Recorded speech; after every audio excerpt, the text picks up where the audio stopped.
Welcome to On the Edge with JP Devine from Central Maine Sunday.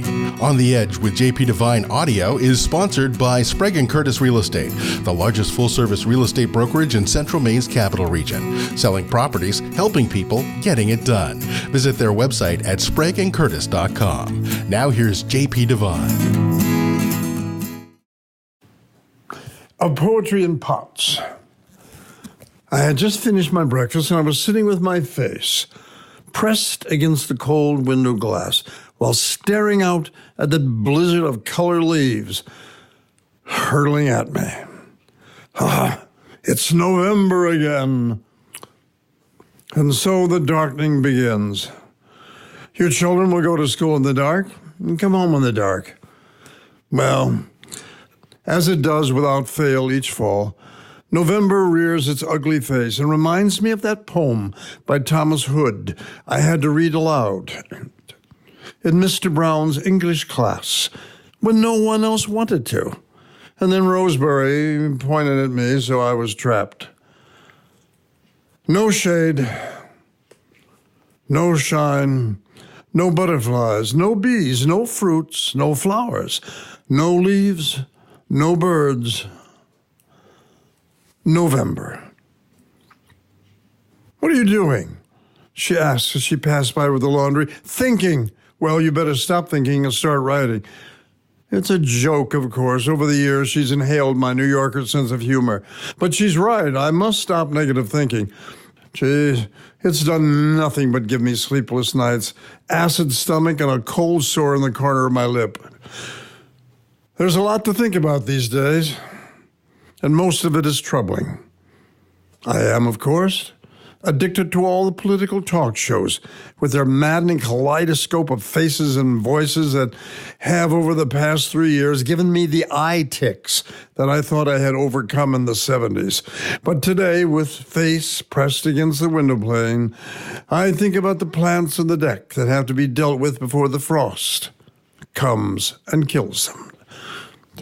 My son-in-law, Rick, potted them for me when last he was here, but he's now shooting a series in the burning hills of Los Angeles for Ron Howard, who used to be Opie on the Andy Griffith Show and is now the prince of the streets of Hollywood.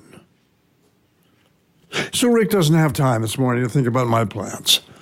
At the moment, he's thinking about the possibility of one of the myriad blazes consuming California coming toward his and my daughter's home in Pasadena. He did take time to write and make sure I get the plants inside or cover them.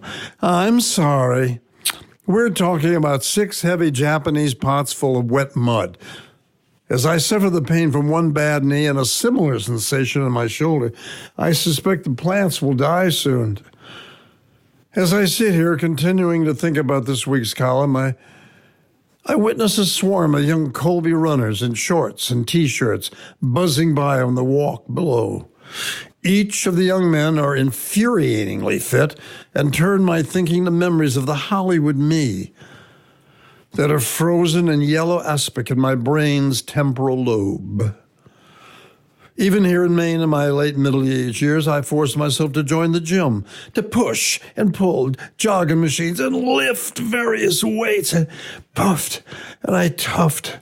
And I recall another favorite poem that haunted me in my youth and now has become my song of the day. Dylan Thomas said, "Do not go gentle into that good night. Old age should burn and rave at the close of day. Rage, rage against the dying of the light." Oh, God. Have I done enough raging this year? I sit in front of the big screen TV each night and I rage. I rage at the rain and the loss of color. I rage that Stella Artois six-pack has gone up a whole buck. Hold on. The next stanza is even more frightening. I speak it aloud in reverent tones and melt the frost on the window pane with my words.